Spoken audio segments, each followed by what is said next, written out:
گرم پانی استعمال کیا جائے غسل کرنے میں، اس کی وجہ سے معدے کو نقصان نہیں ہوگا۔ اگر آپ نے سحری فل کھائی اور اس کے بعد پھر فوراً غسل کر لیا تو غسل کرنے کے بعد معدہ بیٹھ جائے گا اور اس کی وجہ سے پھر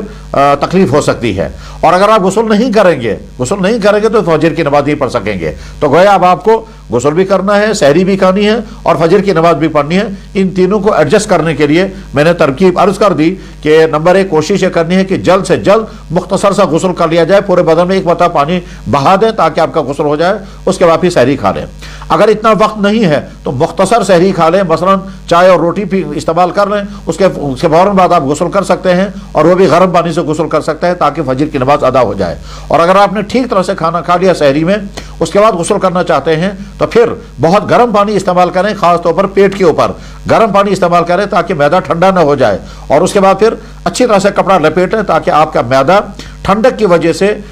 کسی پریشانی کے شکار نہ ہو، اس کے بعد آپ نماز پڑھ سکیں گے۔ اور اگر آپ ایسا نہیں کریں گے تو پھر غسل کیے بغیر آپ کی رمضان کی فجر کی نماز چھوٹ جائے گی۔ آپ کا تیسرا سوال یہ ہے کہ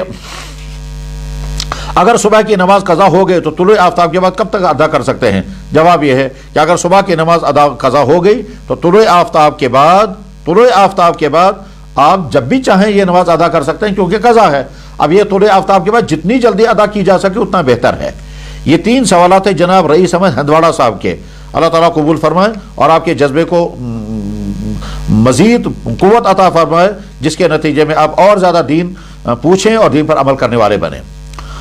اگلا سوال ہے محمد آصف صاحب کا۔ آپ کا سوال یہ ہے کہ کیا روزے کی حالت میں ٹوتھ پیسٹ کر سکتے ہیں؟ کہا یہ جاتا ہے کہ اس کا اثر معدے تک نہیں پہنچتا، اس بارے میں تھوڑی سی وضاحت فرمائیں۔ جواب اس کا یہ ہے کہ ٹوتھ پیسٹ کا اثر یقیناً معدے تک نہیں پہنچتا، اس میں کوئی شک نہیں، مگر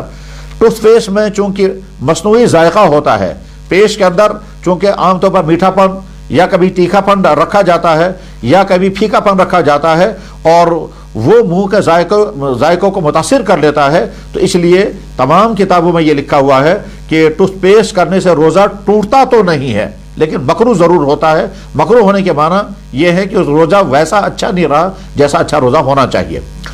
آج کل چونکہ عام طور پر فجر کی نماز کے بعد لوگ سوتے ہیں اور سحری کھا کر کے چونکہ فجر کے بعد سوئے ہوئے ہوتے ہیں تو منہ کا ذائقہ بگڑ جاتا ہے۔ جب آدمی 8-9 بجے جاگ جاتا ہے تو اس وقت بڑی چاہت رہتی ہے کہ پیسٹ کریں۔ اس کا حل جو ہے وہ یہ ہے کہ تازہ مسواک کر لی جائے، اور یہاں کشمیر میں پائے جانے والا پودا ویر، اگر اس کا مسواک ہوگا تو منہ کا ذائقہ ٹھیک کر دیتا ہے، یا اسی طرح سے بازاروں میں جو مسواک ملتا ہے، پیلو کا مسواک جو کورڈ ہوتا ہے، وہ اگر تازہ مسواک کیا جائے تو اس کے ذریعے سے بھی ذائقہ ٹھیک ہو جاتا ہے۔ کوشش یہ کی جائے کہ پیسٹ اوائڈ کر لیا جائے، اور اگر کسی نے کر لیا تو اسے روزہ مکروہ ہو جاتا ہے لیکن روزہ ٹوٹتا نہیں ہے۔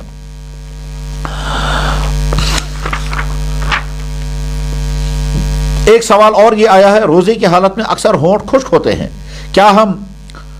لپ گارڈ کا استعمال کر سکتے ہیں؟ اور مزے والے فلاور کے استعمال کرنے کے بارے میں بتائیے۔ جواب یہ ہے کہ یہ لپ گارڈ جو ہونٹوں پر استعمال کیا جاتا ہے اس کی وجہ سے روزے پہ کوئی فرق نہیں پڑتا ہے، لیکن اگر زبان ہونٹوں پر چلائی گئی اور زبان کے بعد زبان میں ذائقہ بھی آ گیا اور وہ ذائقہ حلق کے نیچے چلا گیا تو اس کی وجہ سے روزہ مکروہ ہو جاتا ہے۔ اس لیے یا تو یہ استعمال ہی نہ کیا جائے، اور اگر استعمال کرنے کی ضرورت پیش آ رہی ہے تو اس کے لیے زیادہ بہتر یہ ہے کہ آپ زیتون کا تیل استعمال کر لیں، اور اگر یہ لپ گارڈ استعمال کیا گیا تو اس سے بہرحال روزہ نہیں ٹوٹتا ہے۔ کوشش یہ کی جانی چاہیے کہ منہ کے اندر ذائقہ نہ پہنچے۔ شعیب صاحب سری نگر سے سوال کرتے ہیں، فرماتے ہیں کہ 1 اپریل میں آپ نے کشمیر عظمیٰ کے شمارے میں ایک سوال کے جواب میں کہا تھا کہ آنکھ میں دوائی ڈالنے سے روزہ ٹوٹ جاتا ہے، لیکن کل آپ نے فرمایا کہ نہیں ٹوٹے گا، براہ کرم کنفیوژن کو دور فرمائیں۔ بلا شبہ بہت اچھی بات آپ نے پوچھی ہے۔ میں پہلے تو آپ کو اپریشیٹ کرتا ہوں کہ آپ نے کشمیر عظمیٰ بھی غور سے پڑھا اور کل کی بات بھی آپ نے توجہ کے ساتھ سنی ہے اور بیدار مغزی کے ساتھ، اور جب آپ کو ان دونوں باتوں میں تضاد نظر آیا تو آپ نے فوراً پوچھ لیا۔ جذبہ یہی ہونا چاہیے۔ میں دوبارہ آپ کا اپریشیٹ کرتا ہوں۔ واقعہ بالکل صحیح ہے، یہ کنفیوژن کی بات نہیں ہے، یہ دراصل واقعتاً 2 متضاد باتیں کہی گئی ہیں۔ کشمیر عظمیٰ میں نے جو کچھ لکھا تھا وہ اس وقت کے نئے علماء کی رائے یہی بن رہی ہے کہ آنکھ میں دوائی ڈالنے سے روزہ ٹوٹ جاتا ہے، اس لیے کہ آنکھ کا کنیکشن کسی نہ کسی درجے میں معدے کے ساتھ ہے۔ لیکن اس کے بعد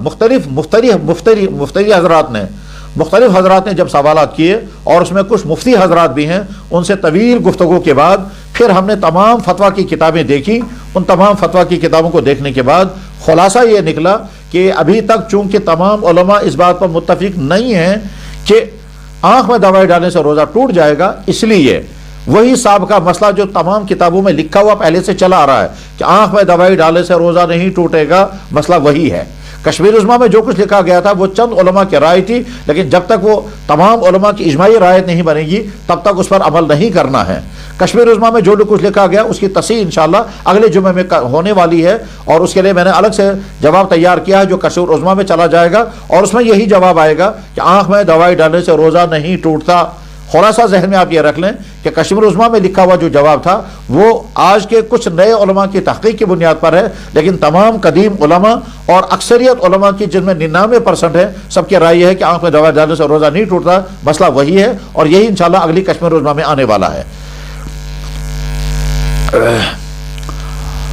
فخری پورہ بڑگام سے جناب عادل احمد ڈار صاحب سوال کرتے ہیں، کیا تراویح کی ہر 2 رکعت میں ثنا پڑھنی ہے؟ جواب ہے یقیناً پڑھنی ہے، کیونکہ ثنا کا تعلق جو ہے وہ نماز کے شروع کرنے سے ہے۔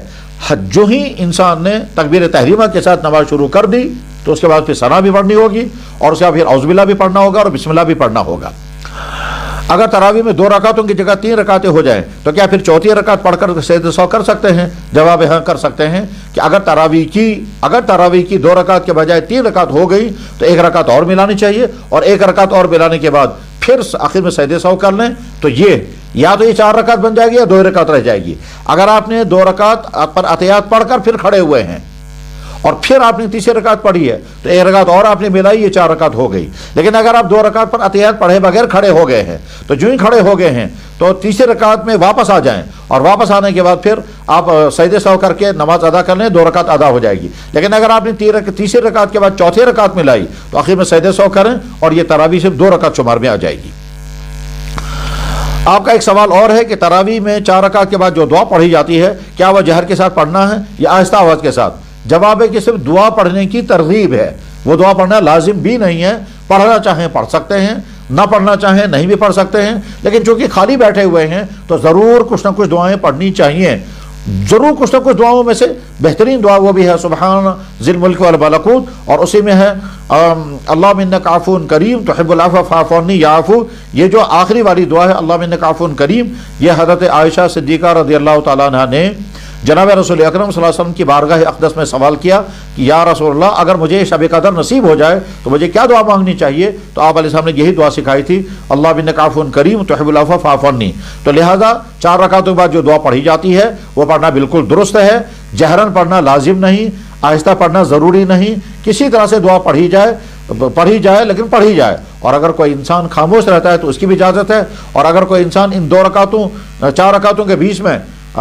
اگر کوئی انسان ان 4 رکعتوں کے بیچ میں نوافل پڑھنا چاہے تو وہ بھی پڑھ سکتے ہیں۔ بلکہ مکہ مکرمہ میں صحابہ اور تابعین کے زمانے میں، مکہ المکرمہ میں صحابہ اور تابعین کے زمانے میں 4 رکعت کے بعد لوگ طواف کرتے تھے، طواف کرنے کے بعد جب طواف ختم ہو جاتا تھا پھر 4 رکعت نماز ادا ہوتی تھی، 4 رکعت سے فارغ ہونے کے بعد پھر لوگ طواف کرتے تھے، اور اس کے بدلے میں مدینہ طیبہ میں حضرت امام مالک رحمہ اللہ تعالیٰ کے زمانے میں 4 رکعت کے بعد امام صاحب بیٹھے رہتے تھے اتنی دیر تک کہ لوگ اپنے 4 رکعتیں اور پڑھ لیتے تھے۔ تو غرض یہ کہ 4 رکعت کے بعد چاہے آپ تلاوت کریں، چاہے نماز پڑھیں، چاہے یہ دعا پڑھیں، چاہے پھر یہ آہستہ پڑھیں، چاہے جہر کے ساتھ پڑھیں، اس میں کوئی مذائقہ نہیں ہے، لیکن جہر بھی اتنا زیادہ نہیں ہونا چاہیے کہ جس سے دوسروں کو تکلیف ہو۔ حافظ عثمان صاحب نائد خیر سوناواری سے سوال پوچھ رہے ہیں، فرماتے ہیں اگر کسی چھوٹے محلے میں مسجد نہ ہو، پھر وہ کسی کمرے میں صرف رمضان مبارک میں 5 وقتہ نماز ادا کر رہے ہوں تو کیا وہاں اعتکاف کر سکتے ہیں یا نہیں ہے؟ جواب ہے کہ ایسے کمرے میں اعتکاف نہیں کر سکتے، کیونکہ اعتکاف کے لیے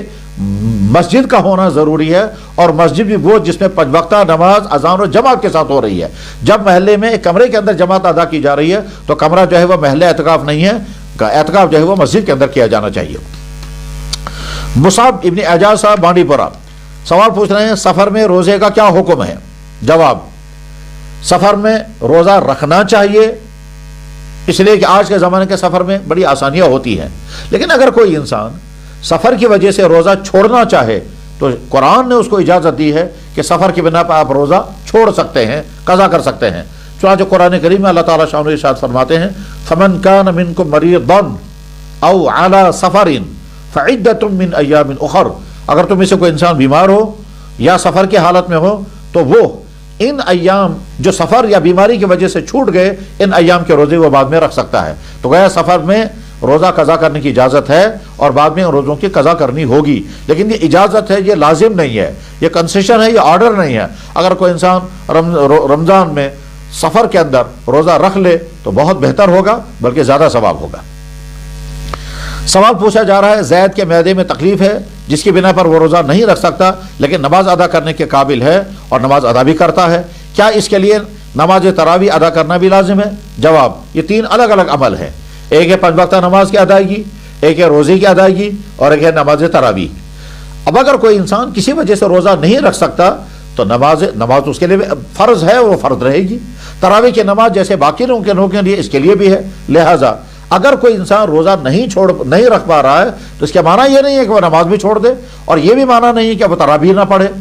جذبہ یہ ہونا چاہیے کہ یا اللہ میں اگر روزہ نہیں رکھ پا رہا ہوں کم سے کم تراویح تو شوق کے ساتھ ادا کروں گا تاکہ میں 2 خیروں سے محروم نہ ہو جاؤں۔ خلاصہ یہ ہے کہ جو آدمی کسی مجبوری کی بنا پر، کسی عذر کی بنا پر، چاہے جسمانی تکلیف اس کی بنا پر اگر وہ روزہ نہیں رکھ پا رہا ہے تو تراویح ضرور پڑھے، اور جب تراویح پڑھے گا تو تراویح کا اجر و ثواب اس کو ضرور ملے گا۔ یعنی خلاصہ دراصل یہ ہے کہ تراویح کی نماز روزے پر موقوف نہیں ہے کہ اگر روزہ ہوگا تو تراویح ہوگی ورنہ تو نہیں، ایسا نہیں ہے۔ جن کو سرے سے روزہ نہیں رکھنا ہے، مثلا وہ بوڑھا انسان جو اتنا کمزور ہو چکا ہے کہ جس کو اب سرے سے روزہ رکھنے کی طاقت ہی نہیں ہے اور آئندہ بھی اس کو صحت یاب ہونے کی امید نہیں ہے اور آئندہ بھی امید نہیں ہے کہ وہ روزہ رکھ پائے گا، وہ انسان روزوں کے بدلے میں فدیہ ادا کرے گا، روزہ رکھے گا ہی نہیں، لیکن تراویح پڑھ سکتا ہے۔ چلو اگر وہ کھڑے ہو کر تراویح پڑھ سکتا ہو تو بہت اچھا، اور اگر جو بیٹھ کے تراویح پڑھنا چاہے تو پڑھ سکتا ہے۔ تو تراویح الگ حکم ہے، اور یہ ایسا ہی ہے کہ اگر کوئی انسان یہ کہے گا کہ صاحب اگر میں کھانا نہیں کھا پا رہا ہوں تو کیا مجھے پانی پینے کی اجازت ہے یا نہیں؟ جواب ہے پانی الگ عمل ہے اور کھانا کھانا الگ عمل ہے۔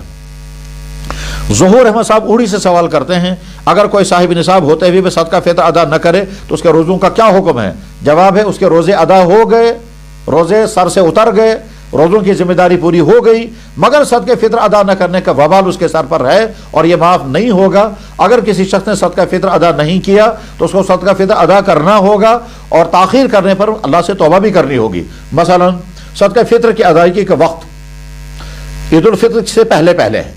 اب اگر کوئی عید الفطر کی نماز بھی ہو گئی صدقہ فطر ادا نہیں کر پایا تو عید الفطر کی شام تک صدقہ فطر ادا کرے، نہیں ادا کیا تو اگلے دن ادا کرے، اگر اس نے پھر بھی ادا نہیں کیا تو ہفتے بار، لیکن اگر اب تک ادا نہیں کیا تو آج بھی وہ صدقہ فطر اس کے کندھوں پر باقی ہے اور وہ ادا کرنا لازم ہے۔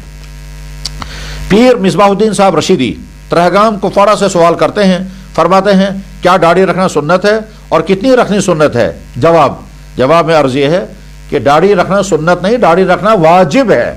داڑھی رکھنا لازم ہے، اور لازم اور واجب اس عمل کو کہا جاتا ہے جس عمل کو اللہ کے نبی نے کیا اور کبھی نہیں چھوڑا۔ جس عمل کو اللہ کے نبی نے ہمیشہ کیا اور کبھی نہیں چھوڑا اس کو کہا جاتا ہے واجب، جیسے عید کی نماز۔ اللہ کے نبی علیہ السلام جب عید کی نماز شروع کی تو پھر آپ نے کبھی نہیں چھوڑی، حالانکہ عید کی نماز کا حکم کہیں قرآن کریم میں نہیں ہے۔ تو سمجھ لینا چاہیے کہ واجب اس عمل کو کہا جاتا ہے جس عمل کو اللہ کے نبی نے کیا، تسلسل سے کیا اور کبھی نہیں چھوڑا اور چھوڑنے کی اجازت بھی نہیں دی، اس عمل کو واجب کہا جاتا ہے۔ اس لیے ساری امت کا متفقہ فیصلہ یہ ہے کہ داڑھی رکھنا واجب ہے، لازم ہے، اور داڑھی مونڈ جانا جو ہے وہ سخت گناہ ہے، سخت منع ہے، اور تمام کتابوں میں لکھا ہوا ہے۔ لہٰذا یہ سوال ہی کرنا صحیح نہیں ہے کہ صاحب داڑھی رکھنا سنت ہے یا غیر سنت ہے، نہیں، سنت کا اس میں کوئی تعلق نہیں ہے، داڑھی رکھنا واجب ہے، لازم ہے۔ اللہ کے نبی علیہ الصلوۃ والسلام جب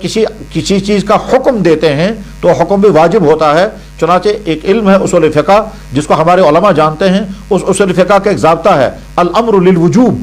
یعنی اللہ کے نبی جب کسی چیز کا حکم کریں تو وہ چیز واجب ہو جاتی ہے۔ تو داڑھی رکھنے کا آپ نے حکم دیا ہے، اور ایک حدیث میں نہیں ہے، متعدد احادیث میں ہے، اور وہ احادیث تمام کے تمام صحیح احادیث میں، بخاری شریف، مسلم شریف وغیرہ، تمام صحابہ میں سے کوئی ایک صحابی بھی نہ داڑھی کا مونڈنے والا تھا نہ داڑھی کترنے والا تھا۔ اور اس سلسلے میں ساری امت کا فیصلہ یہ ہے کہ داڑھی کی کم سے کم مقدار، وہ بھی صحابی کے عمل سے معلوم ہوئی ہے، داڑھی کی کم سے کم مقدار ایک مٹھی کے بقدر ہے، اس سے کم داڑھی رکھنا درست نہیں ہے۔ لیکن جس آدمی نے ایک مٹھی سے کم داڑھی رکھی ہے، بہرحال وہ موڑنے والے کے مقابلے میں کم درجے کا گنہگار ہے، موڑنا زیادہ خطرناک ہے بمقابلے اس کے کہ مختصر رکھی جائے۔ دراصل شریعت کا اعلیٰ درجے کا حکم یہ ہے کہ انسان کا چہرہ اور بشرا، انسان کی وضع قطع، انسان کا لباس مکمل اسلام کے مطابق ہو، یہ ہے سب سے اعلیٰ درجہ، اور وہ وہی ہے کہ جو اللہ کے نبی علیہ السلام کا طرز عمل تھا۔ اگر کوئی انسان یہ سوال کرتا ہے کہ داڑھی کی مقدار کتنی ہونی چاہیے، تو جواب ہے کہ جو اللہ کے نبی کی داڑھی مبارک کی مقدار تھی وہی مقدار ہونی چاہیے، اور اللہ کے نبی علیہ السلام کی داڑھی مبارک ایک مٹھی سے کم نہیں تھی، وہ خشخشی نہیں تھی، تو وہی داڑھی ہے جو اسلام کا حکم ہے۔ ویسے داڑھی رکھنا تمام انبیاء علیہ السلام کی سنت ہے، اور داڑھی کا ثبوت خود قرآن کریم سے ہے، ثبوت میں عرض کر رہا ہوں قرآن کریم سے ہے۔ اللہ جل شانہ نے حضرت موسیٰ علیہ السلام کے واقعے میں بیان فرمایا کہ جب موسیٰ علیہ السلام طور پر تورات لینے کے لیے گئے، جو واپس آئے تو دیکھا ان کی قوم بگڑ چکی تھی، تو حضرت موسیٰ علیہ السلام نے اپنے بھائی حضرت ہارون علیہ السلام کو سرزنش کرتے ہوئے، ڈانٹ ڈپٹ کرتے ہوئے یہ پوچھا کہ بھائی تم کہاں تھے اور یہ ساری قوم گمراہ ہو گئی؟ تو قرآن کریم نے وہاں بیان فرمایا کہ موسیٰ علیہ السلام نے اپنے بھائی حضرت ہارون کو داڑھی اور بالوں سے پکڑا، تو بھائی نے عرض کیا یا ابن اخی لا تاخذ بلحیتی ولا براسی، بھائی جان میری داڑھی اور میرے سر کے بال مت پکڑو۔ تو گئے اس کا مطلب ان کی داڑھی اتنی تھی جسے پکڑی جا سکتی تھی۔ اسی طرح سے قرآن کریم میں اللہ تعالیٰ شان و ارشاد فرماتے ہیں کہ شیطان انسانوں کو گمراہ کرنے کی تدبیریں جو کرتا ہے، ان میں سے ایک چیز یہ کہ وہ اللہ کے پیدا کیے ہوئے فطری نظام میں تبدیلی پیدا کرتا ہے، انسانوں کا ذہن ایسا بناتا ہے کہ وہ اللہ کے فطری پیدا کی ہوئی چیزوں میں تبدیلی کریں گے۔ فَلَا يُغَيِّرُنَّ خَلْقَ اللَّهِ، شیطان کے گمراہ کرنے کے اعمال کو بیان کیا گیا 5ویں پارے میں، جس میں شیطان یہ کہتا ہے کہ میں انسانوں کو گمراہ کروں گا تو اللہ کی تخلیق میں تغیر کریں گے۔ چانچہ جہاں یہ آیت ہے اس کے ذیل میں تمام مفسرین، حضرت مولانا مفتی محمد شفیع صاحب رحمہ اللہ تعالی نے معارف القرآن میں، حضرت میر واحد مولانا محمد یوسف صاحب نور اللہ مرکزہ نے کشمیری ترجمہ قرآن تفسیر میں نقل فرمایا ہے کہ داڑھی کاٹنا اسی تغییر خلق اللہ میں آتا ہے جس کو قرآن کریم میں منع کیا گیا اور شیطان کا عمل بتایا گیا۔ بہرحال اسے پرہیز کرنے کی ضرورت ہے اور داڑھی ویسی رکھنی چاہیے جیسا شریعت اسلامیہ نے ہمیں حکم دیا ہے۔ اگلا سوال آپ کا یہ ہے کہ کیا داڑھی کا حکم قرآن کریم میں ہے؟ جواب حکم تو قرآن میں نہیں ہے، مگر ثبوت قرآن سے ضرور ہے، اور حکم جیسا کہ میں نے عرض کیا اللہ کے نبی علیہ السلام کا حکم بھی ہے اور آپ کا عمل بھی ہے، حدیث قولی اور حدیث فعلی دونوں سے، اور تمام انبیاء علیہ السلام کے مشترکہ عمل سے داڑھی کا ثبوت اور وجود ثابت ہے۔ جو شخص داڑھی نہیں رکھتا اور پھر وقت اذان دیتا ہے، یہ امامت کرتا ہے، کیا اس کی اذان اور اقامت درست ہے؟ جواب ہے کہ اذان بھی درست ہے اور امامت بھی درست ہے، مگر ایسے شخص کو مستقل امام بنانا مکروہ تحریمی ہے، اور فتویٰ کی تمام کتابوں میں یہی لکھا ہوا ہے۔ جو لوگ داڑھی نہیں رکھتے ہیں کیا ان کی نمازیں ادا ہو جاتی ہیں؟ جواب ہے یقیناً نمازیں ادا ہو جاتی ہیں۔ داڑھی نہ رکھنے کے معنی یہ نہیں ہے کہ اب وہ نماز بھی پڑھے تو نماز بھی ادا نہیں ہوگی، مگر ساتھ میں یہ بھی سمجھنا ہے کہ داڑھی موڑنا، داڑھی نہ رکھنا، داڑھی صاف کرنا ایک ایسا عمل ہے جو آدمی ہر وقت اس جرم کا شکار رہتا ہے، یہاں تک کہ نماز کی حالت میں بھی آدمی اس جرم کا مرتکب ہوتا ہے۔ گویا ایک طرف سے وہ اللہ کا فریضہ ادا کر رہا ہے، دوسری طرف سے ایک دوسرے عمل میں وہ اللہ کی نافرمانی کا مرتکب ہو رہا ہے۔ جو شخص داڑھی کا منکر ہو اس شخص کے لیے کیا حکم ہے؟ تو جواب یہ کہ جب کوئی انسان داڑھی کا انکار کرے تو پہلے اس کی وجہ معلوم کرنی ہوگی، یعنی اسے وجہ پوچھنی ہوگی کہ آپ داڑھی کا انکار کیوں کرتے ہیں۔ جب وہ اپنی وجوہات بیان کرے گا تب اس کا فیصلہ ہوگا کہ وہ کون سے درجے میں آ رہا ہے۔ ممکن ہے اس کے لیے حکم بہت سخت آئے گا، اور یہ بھی ممکن ہے کہ اس کے لیے حکم نرم آئے گا، مگر پہلے جو آدمی داڑھی کا انکار کرتا ہے اس کی وجوہات، اس کے دلائل، اس کی سوچ اور اس کا استدلال سننا ہوگا، اور اس استدلال سننے کے بعد پھر یہاں سے اس کی غلط فہمی دور کی جائے گی۔ اس کے بعد بھی اگر وہ منکر رہتا ہے تب اس کے متعلق کوئی حکم بیان کیا جاتا ہے کہ اب یہ کون سے درجے میں پہنچ گیا یہ مسلمان کہ جو اب داڑھی یا کسی بھی شریعت اسلامیہ کا حکم کا منکر ہو۔ مسئلہ یہ دراصل صرف داڑھی کا ہی نہیں ہے، اسلام نے جتنی چیزوں کا حکم دیا ہے، چاہے وہ عبادات ہوں، چاہے وہ اخلاقیات ہوں، چاہے وہ حرام چیزوں سے بچنے کا معاملہ ہو، تو اگر کوئی انسان کہتا ہے میں نہیں مانتا اسے، تو اس کا حکم بیان کرنے سے پہلے یہ دیکھنا ہوتا ہے کہ اس کے نہ ماننے کی وجہ کیا ہے۔ یہ دلائل ہیں، یہ غلط فہمی ہے، یہ وجوہات ہیں، یہ تعویلات ہیں، استدلال کیا ہے، اس کے بعد اس آدمی کے بارے میں فیصلہ ہوتا ہے۔ عبد الباسط صاحب کولگام سے سوال کر رہے ہیں، مختلف مدارس کے لوگ آج کل چندہ جمع کرنے کے لیے عوام سے زکوٰۃ صدقات لیتے ہیں، لیکن وہ جمع کرتے وقت کسی سے یہ نہیں پوچھتے کہ بندے نے کس قسم کی امداد کی ہے، عام مدد کی ہے، زکوٰۃ دی ہے۔ اسی طرح سے یہ پیسہ ان کو مکس ہو جاتا ہے اور اس میں زکوٰۃ والا پیسہ مدرسے والے وہاں خرچ کرتے ہیں جہاں زکوٰۃ خرچ کرنا جائز نہیں۔ کیا ایسا کرنا ٹھیک ہے یا نہیں؟ اگر نہیں تو اس کا حل کیا ہے؟ جواب یہ ہے ایسا کرنا ہرگز درست نہیں ہے، کہ زکوٰۃ، صدقات، خیرات، عطیات اور امداد کی ساری رقمیں مکس کر دی جائیں۔ یہ طریقہ قابل اصلاح ہے، یہ طریقہ درست نہیں ہے۔ محتاط مدرسوں والے اور جو شریعت کے احکام کی پابندی کرتے ہوئے ادارے چلاتے ہیں وہ کبھی یہ غلطی نہیں کرتے ہیں، وہ رسیدیں کاٹتے ہیں۔ دینے والے نے رقم دی تو اگر زکوٰۃ کی رقم دی تو رسید پہ لکھا جائے گا زکوٰۃ، اور اگر اس نے امداد کی ہے تو رسید پہ لکھا جائے گا امداد، اور اس کے بعد پھر جب یہ رقم جمع ہوتی ہے تو زکوٰۃ کی رقمیں الگ کر دی جاتی ہیں، امداد کی رقمیں الگ کر دی جاتی ہیں، تاکہ زکوٰۃ کی رقم وہاں خرچ ہو جہاں زکوٰۃ کی رقم خرچ کرنے کا شریعت نے حکم دیا ہے، اور امداد کی رقم وہاں خرچ ہو جہاں امداد کی رقم خرچ کرنے کی اجازت ہے۔ جو لوگ یہ ساری رقمیں مکس کرتے ہیں اور اس کے بعد پھر خرچ کرتے ہیں، تو اگر یہ ساری رقمیں خرچ ہو گئی زکوٰۃ کی جگہوں پر تو پھر تو خطرہ نہیں ہے، کیونکہ زکوٰۃ پہ جگہ پر خرچ ہو گئی زکوٰۃ کی رقم اور امداد کی رقم بھی۔ لیکن اگر اس جگہ یہ رقمیں خرچ ہو رہی ہیں جہاں امداد کی رقمیں خرچ ہو سکتی ہے، زکوٰۃ کی رقم خرچ نہیں ہو سکتی ہے، تو اس صورت میں یہ مدرسے والے جرم کا ارتکاب کر رہے ہیں۔ مثلا چندہ آیا اور چندے میں زکوٰۃ بھی ہے، صدقات بھی ہے، عطیات بھی ہے، امدادی رقوق بھی ہیں، اور یہ رقم مدرسے کی تعمیر میں لگائی گئی، یا یہ ساری کی ساری رقم مدرسے کے سٹاف کی تنخواہ میں دی گئی، تو یہ زکوٰۃ ادا نہیں ہوئی۔ اور زکوٰۃ ادا کیونکہ زکوٰۃ تنخواہوں میں نہیں دے سکتے، تعمیرات میں نہیں خرچ کر سکتے، اسی طرح سے مدرسے کی ان تمام چیزوں پر زکوٰۃ کی رقم خرچ نہیں کر سکتے جس کا مالک کوئی نہیں بنتا ہے، اور اس کا استفادہ مثلا مدرسے میں لائبریری ہوتی ہے، زکوٰۃ کی رقم لا کر کے اگر اس سے کتابیں خریدی جائیں اور کتابیں لائبریری میں رکھی جائیں گی، تو اگر کتابیں لائبریری میں رکھی گئی وہ قرآن، وہ حدیث، تفسیر کی سیرت کی کتابیں ہوں گی، مگر زکوٰۃ ادا نہیں ہوگی، کیونکہ ہم نے یہ زکوٰۃ کی رقم جس جگہ خرچ کی اس کا مالک کوئی نہیں بنا۔ زکوٰۃ کے لیے لازم ہے کہ جس فرد کو ہم دے رہے ہیں اس کا مالک بن جانا چاہیے۔ تو لہٰذا مدرسے والوں کو چاہیے کہ جب وہ چندہ کرتے ہیں تو وہ مکس جمع چندہ نہ کریں، اور اگر اعلان کر رہے ہیں تو پھر ساتھ میں یہ بھی کہیں کہ صاحب زکوٰۃ کی رقم اگر آپ مجھے ہمیں دے رہے ہیں تو الگ دے دیجئے، اور اگر صدقات کی رقم تو الگ دے دیجئے۔ مکس کرنے کے بعد پھر خرچ کرنا کا حل ایک ہی ہے کہ صرف یہ ساری رقم ان جگہوں پر خرچ کی جائیں جہاں زکوٰۃ کی رقم خرچ ہوتی ہے، یہ رقم اس جگہ خرچ نہ کی جائے کہ جہاں زکوٰۃ خرچ نہیں ہو سکتی ہے، امداد کی رقم خرچ ہوتی ہے، اس لیے کہ اگر آپ نے اس جگہ یہ رقم خرچ کر دی جہاں زکوٰۃ کی رقم خرچ نہیں ہو سکتی ہے تو آپ گویا ماخوذ ہو سکتے ہیں اللہ کے ہاں کہ لوگوں نے تمہیں زکوٰۃ دی تو تم نے صحیح جگہ پر زکوٰۃ خرچ نہیں کی ہے۔ سجاد احمد لون صاحب بانڈی پور سے سوال کرتے ہیں، بہت سارے مدارس اپنا ایک اشتہار شائع کرتے ہیں جس میں ان کی طرف سے اپیل ہوتی ہے کہ زکوٰۃ، صدقات، خیرات، امداد وغیرہ مدرسے کے تعاون کریں۔ عرض یہ ہے کہ اس اکاؤنٹ میں کوئی زکوٰۃ کی رقم ڈالتا ہے، صدقے کی، کوئی امداد کی، اب اس سے وہ زکوٰۃ رقم کیسے الگ کر سکتے ہیں جبکہ ان کے پاس اس کی خبر نہیں ہوتی ہے؟ تو جیسا کہ یہی وہی سوال تھا جس کا جواب میں نے آپ نے عرض کیا، وہی جواب ہے اس سوال کا بھی، کیونکہ سوال سیم ہے۔ خلاصہ اس کا یہ ہے کہ زکوٰۃ و صدقات وصول کرنے والے مدرسے والے ہوں، یتیم خانے والے ہوں، یا کوئی بھی ادارہ ہو، چاہے کوئی طبی ادارہ ہو، چاہے میڈیکل کا ادارہ ہو یا رفاہی ادارہ ہو یا یتیم خانہ ہو، جو لوگ بھی زکوٰۃ و صدقات کی رقمیں جمع کرتے ہیں ان کو پہلے زکوٰۃ و صدقات اور عطیات کی رقمیں خرچ کرنے کے ضابطے اسلام سے سننے سیکھنے پڑیں گے، اور اس کے بعد پھر وہ ان تمام چیزوں کو کریں۔ ایسا نہ ہو کہ آپ زکوٰۃ کی رقمیں جمع کر کے اور وہاں خرچ کر رہے ہیں جہاں زکوٰۃ کی رقمیں خرچ نہیں ہو رہی ہیں، اور اس کے بعد پھر زکوٰۃ دینے والا بری ہو جائے گا اور آپ کا مواخذہ ہو سکتا ہے۔ اللہ تعالیٰ ہماری حفاظت فرمائے۔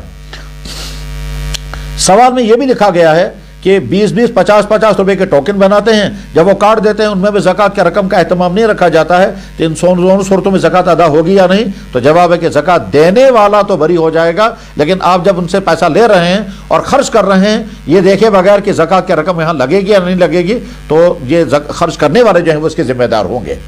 بہرحال میں پھر اس کو رپیٹ کروں گا کہ جو لوگ یہ زکوٰۃ اور صدقات جمع کرتے ہیں، چاہے وہ مدارس والے ہوں، چاہے یتیم خانے والے ہوں، چاہے وہ دفاعی ادارے والے ہوں، چاہے وہ میڈیکل ایڈ دینے والے ادارے ہوں، جو لوگ بھی زکوٰۃ و صدقات کی رقمیں جمع کرتے ہیں وہ پہلے شریعت کے ضابطوں کو سیکھیں اور سمجھیں کہ زکوٰۃ کی رقمیں کہاں خرچ کرنی ہیں، امداد کی رقمیں کہاں خرچ کرنی ہیں، اس کے مطابق عمل کریں۔ ایسا نہ ہو کہ آپ دینی جذبے کی بنیاد پر ایک قدم اٹھا رہے ہیں اور وہ آپ کے لیے آخرت میں وبال کا ذریعہ نہ بن جائے۔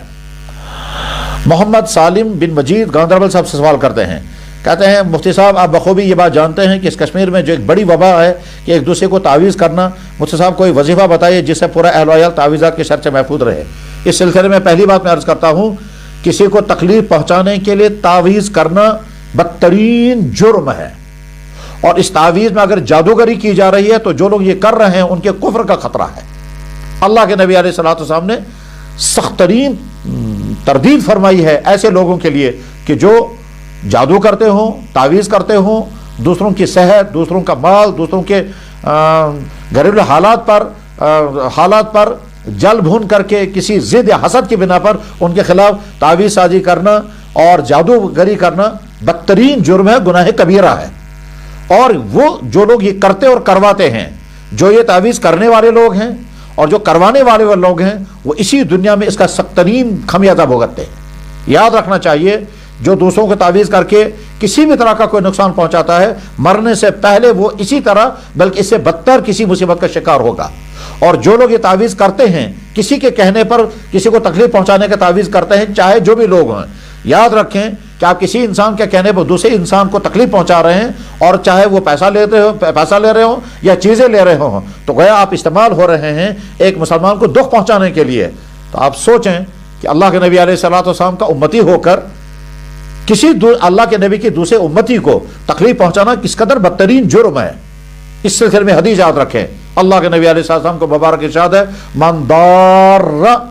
ضارہ اللہ، جو دوسرے کو ضرر پہنچائے گا اللہ اس کو ضرور ضرر پہنچائیں گے۔ آپ تعویذ کے ذریعے، جادو کے ذریعے، گالی کے ذریعے یا کسی اور ذریعے سے دوسرے کو ضرر پہنچائیں گے، وہ تو انسان کا ضرر ہوگا، اور جب اللہ آپ کو ضرر پہنچانے پر آئیں گے تو اللہ حفاظت فرمائے وہ نہیں معلوم وہ کیسا ضرر ہوگا۔ چنانچہ بے شمار لوگوں کو جو مصیبتیں آتی ہیں، ان مصیبتوں کا ایک بڑا سبب یہی ہوتا ہے اس نے دوسرے انسان کو تکلیف پہنچائی ہوتی ہے، اب اس کے بدلے میں اللہ تعالیٰ شانو اس کو کسی مصیبت میں مبتلا کرتے ہیں۔ لہذا یہ سخت ترین جرم ہے، تعویذ کرنے والے، کرانے والے دونوں مجرم ہوتے ہیں۔ اللہ نے کسی کو صحت عطا کی، کسی کو مال عطا کیا، کسی کو ترقی عطا کی، اور آپ جل بھون رہے ہیں، حسد کر رہے ہیں، یہ حسد بدترین جرم ہے۔ اللہ کے نبی علیہ السلام نے ارشاد فرمایا کہ حسد نیکیوں کو ویسے ہی کھا جاتا ہے جیسے آگ لکڑی کو کھا جاتی ہے۔ ان الحسد یاکل الحسنات کما تاکل النار الحطب، حسد نیکیوں کو ایسے ہی ختم کر دیتا ہے جیسے آگ لکڑی کو ختم کر دیتی ہے۔ اس دنیا میں حسد کا سب سے پہلا جرم شیطان نے کیا تھا، حسد کے بنا پر انہیں حضرت آدم علیہ السلام کو سجدہ نہیں کیا تھا۔ تو کبھی دوسرے انسان کی حسد نہیں ہونی چاہیے۔ اللہ نے کسی کو ہم سے آگے کر دیا، صحت کے اعتبار سے، خوبصورتی کے اعتبار سے، پیسے کے اعتبار سے، ذہانت کے اعتبار سے، عہدے کے اعتبار سے، مالیات کے اعتبار سے، مکان اچھا ہے، گاڑیاں اچھی ہیں، تو ہم کو خوش ہونا چاہیے۔ اس لیے خوش ہونا چاہیے اللہ نے ہمارے ایک بھائی کو اپنی مرضی کے مطابق زیادہ دیا، مجھے کم دیا۔ قرآن کریم میں اللہ تعالیٰ فرماتے ہیں ام یحسدون الناس علی ما آتاہم اللہ من فضل، کیا ہو گیا لوگوں کو حسد کرتے ہیں اپنے بندے کو، اگر میں نے کوئی چیز دی ہے تم کیوں حسد کرتے ہو؟ حسد کرنے والا دراصل اللہ پر اعتراض کرتا ہے، آپ نے اسے کیوں دیا مجھے کیوں نہیں دیا؟ تو حسد کرنا گناہ کبیرہ ہے، اور حسد کی بنیاد پر پھر کسی انسان کو تعویذ کرنا جو دوسرا گناہ کبیرہ ہے، اس سے بچنا چاہیے۔ اور اب رہا بچنے کی تدبیر، تو اس میں بہت ساری تدبیریں ہیں، ان میں سب سے آسان والی تدبیر یہ ہے کہ صبح اور شام معوذتین یعنی سورہ فلق اور سورہ ناس کا ورد کرنا چاہیے۔ اس ورد کرنے کی تعدادیں الگ الگ ہیں، مثلا ہر فرض نماز کے بعد ایک ایک مرتبہ پڑھیں، یا ہر فرض نماز کے بعد 3 مرتبہ پڑھیں، یا صبح و شام 3 مرتبہ معوذتین یا 4 کل پڑھیں جیسا جس کا اللہ کے نبی علیہ السلام نے حکم فرمایا۔ اور معوذتین یعنی سورہ فلق اور سورہ ناس نازلی ہوئی تھی ایسے وقت میں جب اللہ کے نبی علیہ السلام پر ایک یہودی نے جادو کیا تھا، اور اس جادو کے اثرات آپ کے جسم اطہار پر کسی نہ کسی درجے میں ہوئے تھے، تو سورہ فلق اور سورہ ناس اسی غرض سے نازل ہوئی تھی۔ تو ان دونوں صورتوں کا بہت اہتمام کرنا چاہیے، اس کی وجہ سے انسان بہت سارے شر سے بچ جاتا ہے۔ دوسرا علاج یہ ہے کہ اگر ہو سکے تو منزل پڑھنے کا معمول بنائیں۔ منزل، یہ منزل دراصل قرآن کریم کی آیات کا ایک مجموعہ ہے، اور یہ ہمارے بے شمار اکابر بزرگوں نے ان کو قرآن کریم کی آیتوں میں نقل فرمایا، جس میں حضرت شاہ ولی اللہ محدث دہلوی رحمہ اللہ تعالی بیان فرمایا کرتے تھے۔ پھر اس کے بعد آگے ہمارے بزرگوں میں حضرت مولانا رشید احمد گنگوہی نور اللہ مرکزہ، پھر حضرت مولانا اشرف تھانوی رحمہ اللہ تعالی، پھر آگے چل کر حضرت مولانا زکریا صاحب نور اللہ مرکزہ، کہ جب اس طرح کا کوئی آدمی آتا تھا تو قرآن کریم کی ان آیتوں کو نشان لگا کر دیتے تھے، فرماتے تھے ان آیتوں کا ورد کیا کرو، اس سے تمہارا یہ جادو کا اثر ختم ہو جائے گا۔ بعد میں انہی آیتوں کو الگ شائع کیا گیا، اس کو کہتے ہیں منزل، اور اس میں سورہ الحمد شریف بھی ہے، سورہ بقرہ کی ابتدائی آیتیں بھی ہیں، سورہ بقرہ کی آخری آیتیں بھی ہیں، قرآن کریم میں چند وہ آیتیں بھی ہیں جن کا تذکرہ جادو کے ضمن میں آتا ہے، اور سورہ جن بھی ہے، اسی طرح سے چند اور آیتیں ہیں۔ ان اس مجموعے کو کہا جاتا ہے منزل، وہ منزل حاصل کر کے پڑھ لیا کریں، اور پڑھ کر کے پھر پانی پر دم کریں اور پانی پی لیا کریں، اور اس کے ساتھ ہی کوئی دیندار عامل، جادو کا علاج کرنے والا کوئی دیندار شخص اگر ہو تو اسے اپنا علاج کرانا چاہیے اور اللہ سے حفاظت مانگنی چاہیے۔ اللہ تعالیٰ سب کو محفوظ فرمائے۔ رئیس احمد صاحب خنمو سری نگر سے سوال کر رہے ہیں، اگر کسی انسان کو کسی نے جادو کروایا ہو تاکہ وہ انسان کسی گناہ مبتلا ہو جائے تو کیا اس کو خود اس کا گناہ کی سزا ملے گی، جبکہ اپنی مرضی سے نہیں کر رہا ہے بلکہ جادو کی طاقت سے اس لیے وہ کروایا جا رہا ہے؟ اگر کسی انسان نے دوسرے انسان پہ جادو کیا اور اس جادو کرنے کی وجہ سے اس انسان کا دماغی توازن قائم نہیں رہا، اس کی سوچ و سمجھ جو ہے وہ متاثر ہو گئی، اور وہ اب کسی گناہ کا ارتکاب کر رہا ہے، لیکن اس گناہ کا ارتکاب کرتے ہوئے اس کی اپنی سوچ کچھ بھی کام نہیں کر رہی ہے، اور وہ جو ہے وہ اس گناہ کے کام کا گناہ سمجھ بھی نہیں رہا ہے، اور یہ سارا جادو کا اثر ہے، تو امید ہے کہ اللہ تعالیٰ شانہ اس گناہ پر اس کا مواخذہ نہیں کریں گے۔ لیکن جس شخص نے یہ جادو اس پر کیا اور جس کی وجہ سے اس کے آدمی کی حالت یہ ہو گئی، وہ شخص جیسا کہ میں نے پہلے تفصیل کے ساتھ عرض کیا، یہ سخت ترین مجرم ہے جو دوسرے انسان پر جادو کر کے اسے گناہ کروا رہا ہے۔ اب ظاہر ہے جادو کرنا ایک گناہ، اور اس کے بعد پھر اس نے جو گناہ کیا ہے اس گناہ کا خمیازہ پہلے اس انسان پر آ جائے گا جس انسان نے یہ جادو کر کے اور اس کے بعد اسے گناہ کروایا جا رہا ہے۔ اللہ تعالیٰ حفاظت فرمائے، اور یہ سخت گناہ ہے، سخت جرم ہے، اور ایسا انسان تیار رہنا چاہیے اسی دنیا میں کسی سنگین سزا کا شکار ہونے کے لیے، کسی سنگین عذاب میں مبتلا ہونے، اور آخرت میں تو عذاب ہوگا ہی ہوگا۔